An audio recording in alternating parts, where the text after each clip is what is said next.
Hello, everyone, and thank you for being here today. Welcome to the podcast. I'm Angela, and I am here today with Thomas Brown.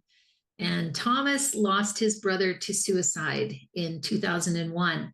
And after a decade of grief, uncertainty, and confusion, he decided he needed a change.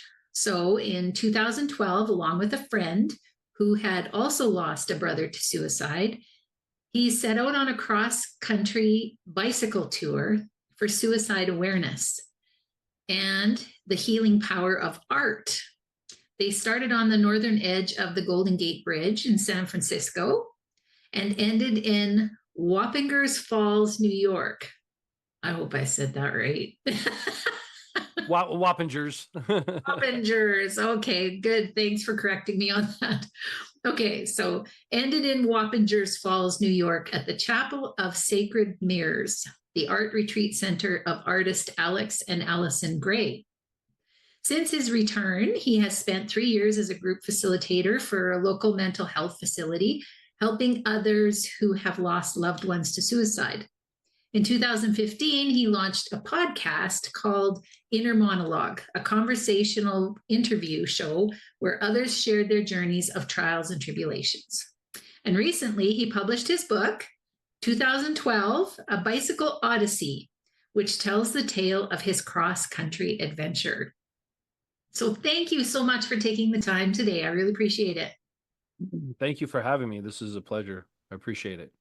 Yeah, so tell us a little bit more about, why you decided to go on this bicycle tour, and tell us too why you chose the route that you did. Stupidity was how we created the route. So I've had a couple existential crises in my life, which stemmed from lack of confidence, lack of direction in life, lack of understanding of self, and having an extreme amount of codependency. And one of the things that kind of opened that door for me is that I was in a really bad, intimate relationship with a woman. My best friend since childhood, I was living with him, and that relationship was starting to crumble. I was starting to recognize the toxicity of that. And I knew that I needed to do something dramatic. And this was in 2006, 2005. I'm not a Christian, but my parents were community members of this very progressive church that they had gone to for a long time, and they told me that the minister wanted to do a walk across the country. They wanted to walk from Phoenix, Arizona to Washington, D.C. with the intention of finding people who vehemently disagree with them on some major theological and social issues, and then start a conversation with them to find out, okay, we know where we disagree, where do we agree, and start a conversation and a relationship from there. That didn't happen. It was mainly they were being supported and having dialogue with people that were already, they were preaching to the choir. I was turned on by this idea as being a non-Christian. They were open and affirming to other sexual orientation, felt that secular art was just as powerful as scripture, that we should take care of our planet, that we should take care of our brothers and sisters, um, was through social justice and all that. And I was just like, I'm all about that. That sounds like some hippie shit, and I'm down with it. And I just knew I needed a change. So I went and talked to the minister. I was like, hey, I know I'm not a member of the community. I'd really like to participate in this. I think that I could be helpful. I could, not only as like a walker, but anything you guys need me to do, I'll be your junkyard dog. And he's like, well, I've heard that you really like film and film production, and that you've been wanting to go to school. I was like, yeah. He's like, well, there's a filmmaker that's following us, and it's just him. I'm sure he could use a film assistant. So it was not only was it theology on the road, progressive theology on the road, but it was also film school on the road. And I traveled with this filmmaker for 5 months. It was the first time I'd ever been east of Kansas, let alone east of the Mississippi. First time I'd ever been. Once we got past uh, Wellington, Kansas, Wichita, Kansas, every step further east was the furthest I'd ever been from home.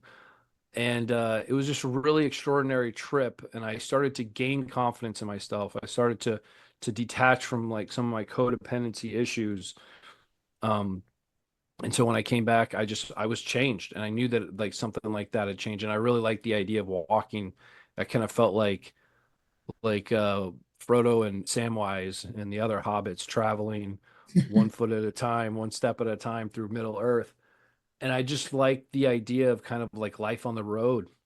The separation when you community is very helpful. It's nice to have community and people that support you and people that you can support. But we also kind of like subconsciously write each other's personal narrative, based on like how people see you and their belief system of where you fit in their community. And I think it's good to step away from that, because then you get to really see who you are outside of that community. And is that something that you want to continue to be a part of? Is that the direction that you want to be, that you want to go in life? Is who you are in that community, is that really who you are on a fundamental level? So I was really turned on by that idea. And I still had my trials and tribulations. I was still in that horrible relationship when I got done with the bike ride. I no longer was friends with my childhood friend I was recognizing that was a toxic relationship, but I was still in the intimate relationship with the woman. And come around 2010, I meet Zach. I finally broke up with that woman. I meet Zach, who's the first person I ever met that outside of my family that had lost somebody to suicide. So I had that connection, and I was starting to feel like another existential cry within my soul. And I told Zach about the walk across the country, and he was like, I would love to do something like that, but I don't want to walk. I'd rather like ride a bicycle. And so that was kind of like the start of the idea for the bike ride. I was like, yeah, you can get further. You can go further on a bike in a day than you can by foot. And that turned into this weird logic of, if you can go further each day, why don't we stay out on the road longer and travel a further distance? Because we did as a team ride 7,000 miles. Um, but it's not 7,000 miles from coast to coast. And we ended up doing like this giant W. And it was based on a couple of things: where we had family, where we had friends, where we could get support. And once we started researching crisis centers and some of the bigger names within the community who have been, fighting for institutional rights, legal rights, and also creating a safe space for people to talk about their trauma of losing someone to suicide. So it was kind of like family and important people that we should like talk with uh, in the realm, in the community of suicide loss survivorship. So that's how we came up with the route. Um, it was also like slight stupidity of like, you know our mouths and our eyes being bigger than our stomachs. So I mean, when I look back at it, and I'm just like, oh, like we were out there for a while. We were out we started March 1st of 2012, and we ended September 27th, I believe, Mm. at the Chapel of Sacred Mirrors. And then we stayed there for 3 days. And then like October 1st or 2nd, we had one last event um, at East Stroudsburg University. So um, yeah, it was a wild time. You learned a lot about yourselves when you're out on the road. And it's almost like you're having such intense conversations with different people almost every single night. Really, really emotionally charged conversations about losing someone to suicide every single night, where like it became being on the bike, even in Georgia in July, was an escape and almost like some a form of refuge, and even like a way to heal yourself after having like these really emotionally charged conversations with strangers. So yeah, that's how we came up with a route. Once, we had this conversation in June of 2010. We decided we were actually going to do it in February 2011, so we had 13 months to plan it, to strategize it, to raise money, to create a website, to create like some kind of coalition, which we did with a local bike community called State Bicycle here in Arizona, as well as some other smaller mom and pop bike shops who just like help with gear. And then we created a partnership with La Frontera Impact, which is a local mental health facility. So they put us under their 501(c)(3) so that anybody that donated to us through the website was able to get a tax write-off through La Frontera Impact. So, and it was important to be able to do stuff like that, and not having to create our own 501(c)(3) was helpful. Yeah. Yeah. And some of those things are big things, that you don't think about for what you did. Yeah, and anybody can get on their bike and just go across the country. Mm. I know this might sound ridiculous, but it's not an amazing feat in itself. A lot of people do it. They do it faster than what we did. Like it could usually probably like if you're just riding your bike to ride your bike, um, and you're not fast and you're not in the best shape, probably like a month and a half is like to 2 months is pretty doable from Mm. say San Diego to somewhere on the coast of one of the Carolinas, or Florida. It's pretty it's pretty doable. It's not a ridiculous sentiment, but like to us, the bike ride, we we offered each crisis center to use us as a gimmick, like what we were doing, use it at, like we're doing this thing that like a lot of people don't do to bring awareness to an idea. So when we come through town and you want your community to know more about you guys, about your services, about what you have to offer to your community, use us, the two morons, and what they're doing as like a gimmick to get people excited, Mm. or interested and engaged in their own mental health and knowing what is available in their town for them. So. Wow, beautiful. I love that. So tell me a little bit more about some of the people that you met and maybe tell me a couple stories. Well, I think there's this one gentleman in Magdalena, New Mexico.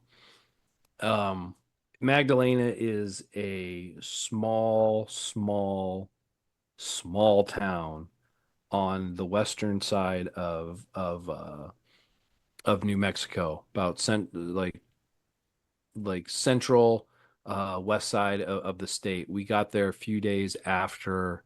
I think it took us 2 days from the border to get to Magdalena.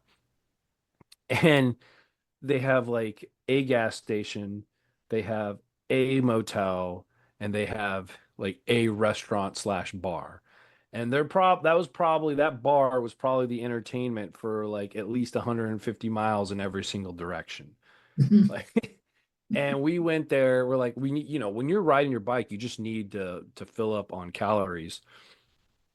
And so we went there, and we just, as soon as you walk through this like black bar that's just, once the lights go off and they put on their music lights, like it's probably a hopping place for all the cowboys and cowgirls in that area. And we go out into the back, which the patio is where you could order dinner and there's this like group of rowdy, rugged, dirty looking cowboys. And there's this one guy that were like was just super brash, super obnoxious. He was clad in dirty blue denim. And he was kind of a bigot. You could tell like it was a good thing that Zach and I are two like heterosexual white guys that walked in. Um, he was just really obnoxious. And I was just like, I just please don't talk to us. Please don't like that. Like after a long day of riding and you're in a like small dinky town, you just kind of like wanted to be left to your own devices. And and he's like, ooh, we got our, hey boys, we got ourselves some strangers. And we're like, oh no, is he talking to us? And he comes up and sits up. His name was Montana. His dad owned the bar. He asked us why we were passing through. We told him we were riding our bikes across the country, and apparently a lot of cyclists that are going cross country come through that town because like he's partied with many. He's like, hey boys, we got ourselves some more cyclists. And he's like, you can't ignore Magdalena hospitality. Like, let me get you boys a drink. And like, we can't party too much. Like, we have to get up early and go. And like 7 shots of tequila later, I was just wasted, you know. And like he's like, "Come back, the band's gonna be here, and my girl and I will teach you all how to two-step." And I was like, "Well, let us go take a shower." And thank God he didn't come to the hotel to try to drag us out, but like we escaped. Um, that's that's like one story of just like being on the road, the lifestyle of being on the road. But when it comes to like suicide awareness and mental health. There's a gentleman in Baton Rouge, Louisiana. His name's Frank Campbell. Um, I immediately loved him. There's something about like an an educated person in Louisiana, like an educated like thoughts and ideals coming out of that accent. It's Mm. like a hot knife through butter. It's so smooth and so beautiful. He he's got a doctorate in thanatology and suicidology, which is the study of death and the study by suicide. And through his research, he recognized from other people that came before him that the most when somebody's suffering from a trauma, especially something like suicide, the loss of a loved one to suicide, that postvention is the next generation's prevention. And what postvention is is support groups, therapy, and or like group talk. And so he really like kind of helped with along with some other activists started groups for people who lost loved ones to suicide, because suicide up until recently, I mean, in some social circles it still is, but for the longest time um it was taboo. Mhm. And and there's just a lot of ignorance that is incorporated. And he kind of gave us a little bit of a history story of like in the Middle Ages it was kind of like a conversation between the church and the state of how do we get people, life is hard, and we're losing workers because the men are killing themselves because life is too hard. So how do we like deal with that? So they got together and said like, all right, if you die that way, we're not, you can't be, you not only can you not be buried at the church, but you're not even allowed to be buried in town. You will be buried outside of town, and your family will be treated like lepers. So it's like really like just like, hey, we're losing people that can do the work and that we could also tax. So we're losing money. Like, how can you help us out with this? So, it was just interesting. He was very, very knowledgeable on just like the history, current and longer history of suicide and mental health and all that. He also started an organization called LOSS, which is Local Outreach for Suicide Survivors. And what LOSS does is that a team is assembled of therapists, activists, people who had lost loved ones to suicide, and they work with the police department, and they work with somebody. They have like an envoy that communicates with the police officer. And what happens if there's a suicide? They call the loss outreach, the rep for the outreach team. A team is assembled, even if it's like 3 in the morning. They're assembled, they come to the house, and they are with the bereaved so that the police can do their job. Because usually, suicides are always there. When a police officer is first on the scene, it's always treated as a homicide before they have to do their investigation before they can say, okay, this is a suicide. So they need everybody out. They need like everybody out of the house. They need to be able to do their thing. So a loss team comes in, they could be like, hey, we need a jacket, or hey, like they'll bring a jacket or a blanket. If it's cold outside, do you smoke cigarettes? One of us can go to the Circle K or the convenience store and get you a pack of smokes, or we'll go get you something to drink or something to eat. And they're just there with them until they're allowed to go back. And sometimes they'll stay with them all night. And then that person has information. They leave them with like booklets of stuff like, hey, this is where you can go to get one-on-one therapy. This is where you can go to get group conversational therapy and be part of a group. So it was getting that information to people in real time rather than, because it's so taboo and you don't want to talk about it, some people wouldn't even get help until like 15, 20 years after it had already happened. So this was cutting that time down to be preventative, create preventative mental health for people that were suffering that traumatic loss. Wow, that's awesome to hear that that's going on. Um, Yeah. can you tell us a little bit more? Like, I'm sure that this journey must have been cathartic for you, well, and your friend, obviously. Yeah. Um, tell us how it helped you. Um, I think when by the time I had started researching, I think when it came to the loss of my brother and that trauma, I think I had kind of dealt with that and gone through that years earlier. mm, Um, I started going to therapy. My brother died in 2001. I did that walk in 2006, but I didn't really get into therapy until like 2008. And that like changed my whole life. The onion had been peeled and all the layers had been extracted and excavated. And I was really, I don't know if I would have had the mental and emotional or spiritual fortitude to do the bike ride, even though I had done the walk, if it wasn't for therapy. mm, Um, so I think more than anything, this bike ride gave me a new level of confidence. Uh, Completely annihilated and shredded the last vestige of codependency that I had. I mean, going on the bike ride, it was a very codependent thing. I don't know if I would have been able to do it without Zach, but the process of doing it, I think just kind of like destroyed that within me, where I've kind of like gone almost to the extreme of the other side of like, I'll just do it myself. Which I'd still uh being independent is good, but I'm still trying to figure out if that is the healthiest mode for me. Um, Knowing that I can get by and that I can do it by myself is good, but if somebody's willing to help, I'm always like grateful for that. But I think it just gave me a sense of independence and confidence that because I did majority of the organizing.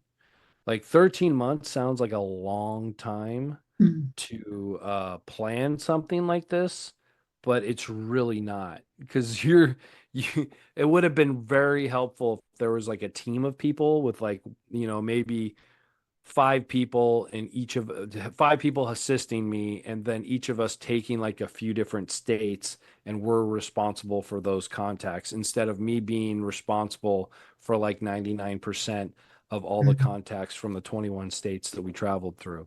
Because like even if people say yes, they're on board, you still have to keep that relationship up. You have to keep on calling them. The closer that you get, not only to starting the bike ride, but while you're on the journey. There was a lot of times, like it's going through California, we didn't have a support vehicle. We didn't raise enough money to do it. And so it was Zach and I riding side by side, or sometimes me like a mile behind him because he's a faster and stronger rider than I was in the beginning. Um, and then we would have people that would help us, like be support vehicles, drivers. They would just offer some help from one town to another with all the supplies that we had. And it wasn't until we got back to Phoenix that I decided to take my truck and we would take turns riding and driving, which was helpful because if one of us got injured and there's like a town, a state away that we have to get to, and we're like, oh, we're not going to be able to make that event that night because we're a few days behind. One of us has to like sleep for a day or two. So the bike, having the truck was very, very useful. Zach ended up getting injured, having like back injuries, back spasms, like around Chapel Hill, North Carolina, and wasn't really ready to go until we got to Washington, D.C. So he was he was kind of out of commission for a few states, which meant like I had to do the 5 days of riding constantly without having, we had just having the normal break, but sometimes like I would ride for a day and then he would ride and then I would drive and we would just follow each other. Um, but I really like when I was done, I just realized that if I put my mind to it, I can accomplish a lot of stuff. Um, it gave me, when you're only traveling 60 miles a day and the only constant is change because you're seeing different places and you're just constantly moving, does something to your brain. It totally changes you. I think traveling is really, really good. One, we were gone for so long that like I completely detached from my community. And I think I took that in a very, very good way. But also because you're moving so slow, you become patient, which was very helpful in writing this book because it took me 12 years to write the book. I've always been more of a visual artist. I like to do photography. I like to do motion photography. I was getting a pretty good knack at screenwriting when I was in film school, but screenwriting and novel or any other type of literature writing is so different. It's a completely different skill set. Um, and so it took me a while to not only like figure out how I wanted to craft the story, but my voice, how like what was my voice going to sound like um through my narrative and then getting the importance of crafting it and formatting it in a way that I thought would be entertaining for the audience to read and consume it. But I think like traveling across the country at a slow pace, detaching yourself from a community kind of gives you a completely different perspective of self while also teaches you the patience of knowing that like even a small step forward, as long as it's forward, is still building momentum. Mm. You have to be able to be patient about things. People want things done, they want them convenient. And even though our technology has kind of evolved into something that can provide that fast convenience for us, that doesn't mean that it's always good. And sometimes a slow pace forces you to uh, look at what you're doing and why you're doing it, and helps you to reevaluate the situation.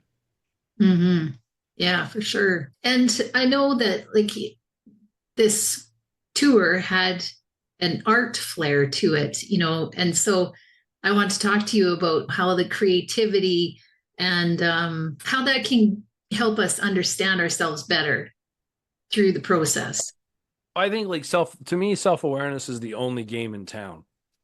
You Mm. know, spiritual practice, religion, like that's all well and good. Even like political affiliation, like that's all well and good. But, self-awareness is the only person that you're stuck with. If you're really good at alienating people, you're still stuck with one other person that you're never going to get rid of, and that's yourself. Uh, I always like self-awareness to being like a map. You're gifted a map, and there's a big X on the map, and that's where all the treasure is. Self-awareness is knowing where you're starting on that map. If Mm. you don't know where you're starting, you don't know how to get to that. For me, meditation is very, very good. The art of meditation, whether it's breathing techniques or calming techniques, or allowing yourself the space to really pay attention to what's happening in your mind, type of like techniques like that. That's all good. But I think understanding the art we consume is very, very important. A lot of the people, the deep connections that I've made in life all stem from our love for certain forms of medium, music, literature, um, painting, illustration, film, all that stuff, uh, kind of is there's just something that's like beautiful that happens when you're creating art. I mean, for me, writing this book, writing is a form of art, and there was a lot of things that I've learned about myself and how I was able to string certain words together to convey understanding of a feeling. I like the emotion is a vast spectrum, but I still think that there's some emotions that we feel that we just don't have words for, and that's what where poetry comes in. And just trying to find ways of expressing myself that I feel like can communicate directly to someone's lived experience is important. And whether that's done through writing, through poems, through music, through paintings, or through film or other forms of literature is really, really important, not only for us to like know who we are as an audience member, like why does this piece draw out this emotion, why does this piece draw out this connection, or also as the actual creator of when you're making something, you're processing your own emotions based on things that you've experienced. Um, you may not have the intention like, oh, I got divorced, so I want to write a book about it, or I want to paint something that expresses that. Even that may not be the intention. What happens is that like you've had this experience, you've suffered traumas, you've suffered joys, and that emotion is the context of it's the pool in which you draw from to create any type of art. And while you're in the process of creating, there's like it's the process of the subconscious coming to the conscious when you're in creating. And it's sometimes like when I was writing the book, like I wrote something and I had to take a step back and be like, holy shit, I didn't know that was in there. I didn't know that was in there. Like I knew that I was trying to make a point, but how I conveyed the point, I didn't have the intention until it was done. And I've heard that story time and time again from artists. I don't know if you could see in my in the side of the walls, I live with a painter. So she's Okay. constantly she has that process too. I just think that everybody has there's a spark of creativity within all of us, and I think it's important for us to find what that is. You know, it kind of boggles my mind when I there's just I know so many people, I work with a lot of people, and I have a lot of acquaintances where they don't have like a hobby or a passion that is just their own. Like Mhm. their family is their hobby and their passion. And I understand that like you can have a great love for your family, and maybe even like time is like an issue because you have small children and you have to like take them to all their stuff. But I think it's important for people to have something that is just their own, and it's like whatever it is, whether it's photography or crocheting or any other type of like form of expression, that it's a way that we connect with each other. It's a way that we find meaning in life or create meaning in life.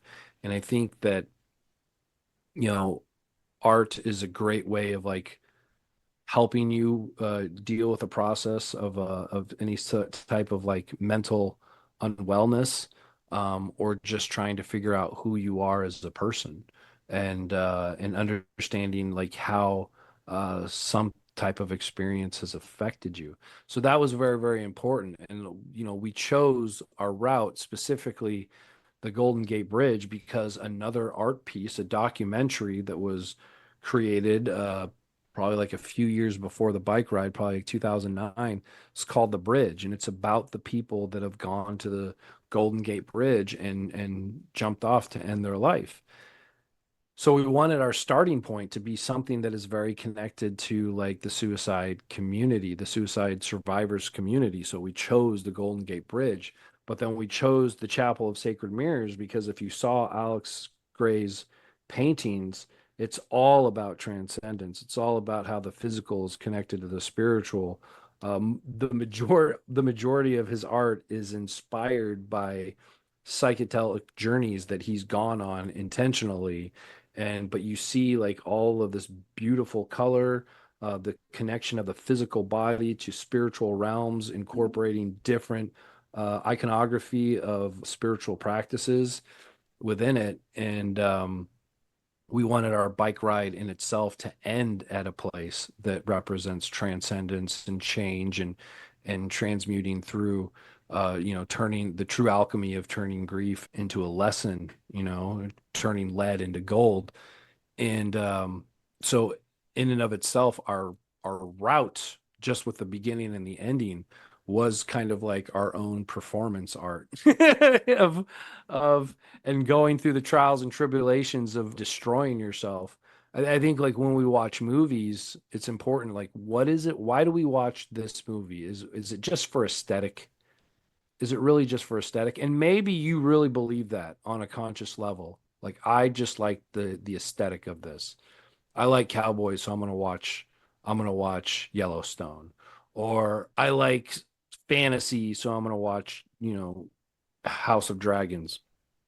But I think if we're really honest with ourselves and we allow ourselves to explore some of our experiences, I think it's far more than just aesthetic.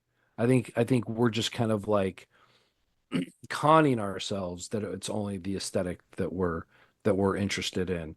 I think there's something about those characters that we either see within ourselves or we strive to be like. And when I say see things in yourselves, there could be a character that's the villain of the show and you really don't like them, but that could be mirroring some of like the subtle uh aspects of that character's emotions that you don't like within yourself. Or you see a hero and you aspire to have that kind of courage, or to stand up, and finding a connection with a hero doesn't mean that you have to be some revolutionary that fights an evil empire you know, to enact justice for all throughout the world or the galaxy. It could just be like I I'm trying to cultivate that kind of courage for myself in the things that I'm afraid of, or the things that I know that I have to face in life. And it's just seeing that element of a character and wishing that you had it, or using it as an example of something that you can strive for. So within that, like I'm a huge fan of story. I love story, and I think that was the big reason for me to do the bike ride, was to hear other people's stories of loss, and other people how they what happened to them when they found out, how were they treated by their community, how were they treated by law enforcement, good or bad for both, and what was their journey to make it through the dark wilderness before they came out on the other side into the light. And stories is another art form that we've used to connect, and we've been doing it since we discovered fire, and we sat around it at night before we went to bed, to what was your day like, what did you run into. And some people are much better at conveying a real story about their day than other people are. So I just I wanted to learn as much as I could about other people and what they went through, and then to remind them that they're their own heroes on their own journey, trying to find out who they are, what they're made of, what they're capable of, and how to turn a trauma into a lesson that they can learn from. Because Mhm. that's really what it comes down to, is that like you have this experience, anybody can deal with joy. joy joy seems to be fleeting. You have that experience and it's over. like far quicker than it needs to be. But like despair, that tends to linger. And so when you have that, once you've allowed yourself to feel, the despair and process it, you can get to a point where you can look at it and be like, okay, this is an experience at its core. So what do I want to gain from this experience? Do I want to be a victim or do I want to be a student? Where's the lesson here? So it can take longer for some than others to get to that point. But I think it's a point that we all come to at some point in our journey. Hmm. So Yeah. The way you just explained that, because that is the journey. yeah. And I think like that comes back to like my passion about awareness and self-awareness is that paying attention to your mind and like are you a victim or are you a student of any given situation? When I'm at work and there's some kind of change that happens, I start to like pay attention, okay, how am I responding to this change? Even if it's the dumbest illogical decision I've ever heard of, like am I going to take that stance and cry about it and complain about it, or do I want to see how I can like shift with it and move with it and grow with it? And you'll also notice who's the dark cloud in the office and who's going to be the one that's just like complaining about every change that happens. So um it's self-awareness, being aware of who you are and your surroundings and why you think a certain way, why you believe a certain way, and even like how your body responds to certain or any given situation. Because even if your brain is kind of like going to try to protect you from things on a subconscious level, but your body's going to respond to it immediately. Hmm. So having the awareness of like body awareness along with like mental awareness um, is important. And unfortunately, there's only really two paths that lead to that awareness or to a practice like that. And that's either you suffered a trauma, you know, and you're really sad and you realize that you can't like deal with this by yourself, so you seek professional help, or you end up in a yoga class for some people. It's a different conversation. Um, or you need a humanities credit for the degree, and you just happen to take like a philosophy course or a mythology course. And those are really the only two ways that you can really come to it. I mean, some people are born with a great sense of self and a great sense of awareness in general. Just like some people are born where they could just pick up a guitar and play it, or pick up a paintbrush and paint. But if you're not born with a great sense of self or overall awareness, it's something that you can cultivate and learn. And I just wouldn't it be amazing if it was part of like our national curriculum, a class that when you start as in kindergarten, as early as kindergarten, that there's time for the subject of you and you just figuring yourself out and being taught different forms of meditation so that you can like manage stress, manage your outbursts, and just Hmm. become a little bit more aware not only of yourself but of others. I think it's important. Um, Awareness isn't just about like you knowing you and you understanding why you're doing things and you having body awareness, but I think it's also about there's some social awareness and understanding that my filter is this heterosexual white male, all right, in which the world processes me and I process through and see the world. But that's not the only filter that exists in this world. And it's Hmm. important for me to have as much understanding as I can without the actual lived experience of other people's filters. Yeah. And I think it leads nicely into your RISE acronym that talks about revolution inspired by self-evolution. Yeah. It's like changing the entire world by knowing yourself. Hmm. It's a very I look back at it now, 14 years later, it's a very pretentious way of saying like, hey, know thyself. Yeah. Um, but it kind of has a ring to it, so I keep it around.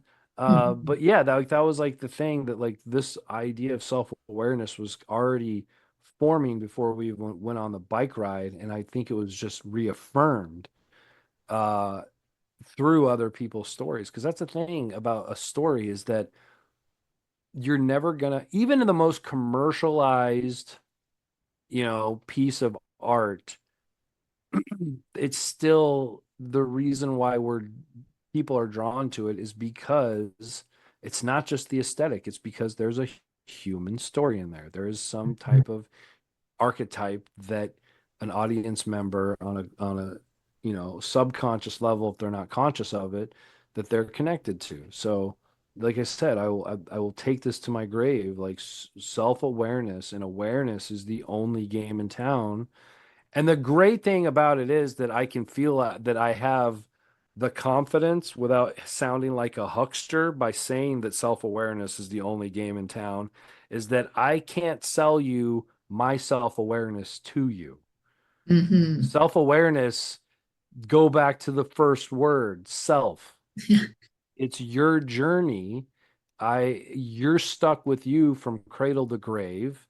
So why wouldn't you get to know yourself on an intimate level?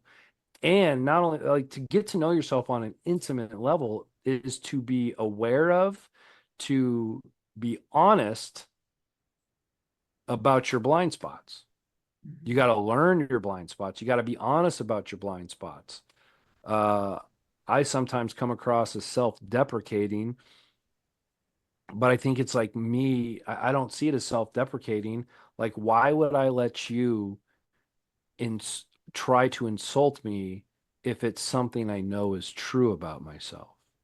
Mhm. It's not an insult if I already know it. You know what I mean? If you're trying to hurt my feelings and call me out on something, if it's true, first of all, if it's not true, I don't really give a shit about your opinion. Yeah. But if it's true, why would I be insulted by that? If I've been doing my work, if I'm trying to learn who I am, if it's true, the only reason why I'm insulted is because I haven't come to terms with it. Mhm. If it's true, I could be like, yeah, we're like, welcome to the party. I'm glad you noticed something that I've already known about myself and I've been working on, like, thank you, Captain Obvious. And it's just, you know what I mean? Like self-awareness, when used correctly, I think is also a way to like deal with bullies, emotional bullies. You know what I mean? Because like it's just it's so important to understand who you are, where you're going, what you want. If you don't know who you are, you're going to have an entire world of people and institutions telling you who you are. Like I want to know, look, I am grateful that I was born into this meat sack that I have, that this avatar that I operate in the time period that I live in the country that I live in. I'm very grateful for that. However, who am I outside of just this meat sack? Who am I outside of the family name that I was born into? Who am I outside of the religion that I was born into? Who am I outside of the political um, ideologies I was born into? Who am I outside of the culture that I was born into? Who am I outside of this nation state that I was born into? That's what I'm talking about self-awareness, is that like we need to really get uh serious about who we are and what we're all about. Where all these belief systems that are just like vying for control of your consciousness, who am I outside of all that? Where do I begin? Where do I end? Where do all the influences start? And where do those influential hooks, what part of me are they in? I think I'm not saying that like all those things are bad. Mhm. I'm just saying that you need to know, because I don't really believe good and bad is like an ego thing. Yeah, there are some things that are really terrible, like stop hurting other people physically and emotionally. But like who am I outside of this stuff, so I have a better understanding of what I am and what that institution wants from me Right. or what it needs from me. And the thing about it is there is no finish line. There is no mountaintop. You think you're getting to the mountain of self and of awareness, and you get to that summit and you're like, ah, crap. There's another peak I have to climb. It's cradle to grave. Like you're Mhm. done with the learning, the journey of self-awareness of the ego. I'm done with the learning of the self-awareness and the awareness of the ego of Thomas when I die. All Mhm. right. Mhm. So, and it's constantly going to evolve with the experiences that I have, with the new people that I interact with. When I learn from other people's experiences, or when I, interact with them and I grow with them, and I have deep, intimate experiences with them, that's when I grow and I change and I evolve. And you know, it's so important to me. It's like that's why it's the only deal in town. Mhm. Like if somebody's trying to sell you a 7 step on how to like be a more optimized person, you know, buyer beware. Yeah. The game of self-awareness is you creating your own playbook, taking the things that you were inspired by. And I always say, like, I hate the idea of influencers. I think inspiration is greater than influence. And if you're inspired by something, that is an energy transference between you, the audience member, and the creator of whatever thing that you're inspired by. And Mhm. it's incumbent upon you with that transfer to take it and then create something beautiful that can empower you or maybe even inspire other people in your circle of influence. Yeah. Well said. Yeah. I could be Tell wordy. people where they can find your book because I think they're going to want to read it. Okay, if you want, here's the book. It's called 2012, A Bicycle Odyssey. Kind of looks like a manual on how to build something. That was kind of intentional. I like the colors and all. There's a bicycle. There's a symbol of the rise philosophy, and if you really want to know what the turtle's all about, you just have to read it. You can go to my website, risephoenix.org. The first tab up on the top is going to go to the book. All the books are sold through Amazon. So if you also just go to the Amazon, type in 2012 A Bicycle Odyssey, this bad boy should come up. Um, I hope you enjoy it. When you're done with it, give it to a friend or put it in one of those. If you have one of those neighborhood libraries, put it in one of those in somebody's yard and pay it forward. I hope you get something out of it. If there's some threads in here, if you've lost somebody to suicide, there's a thread in there for you. If you are into beatnik style of life on the road, there's a thread in there for you. If you're somewhat woo-woo adjacent, as Mark Maron, the comedian, said, when I'm confounded, I'll go mystical. And there's many mystical elements because I'm too confounded to come up with a reason for why. So if you're into stuff like that, there's a thread in there for you. If you love pop culture and a little bit of a nerd, there's a thread in there for you. And if you're all for, then hopefully you'll really, really enjoy it and like it. But at the very least, I hope you're entertained by it. At the very most, I hope that you see something about yourself in there that you can learn from. So Beautiful. Thank you again for thank you. time. Really appreciate it. Yeah. It's been such a fascinating story, and you talk about stories and getting to know yourself through the stories. That's totally what's happening. That's totally what's happening. Every time I have a podcast, I learn less something about myself. It's beautiful.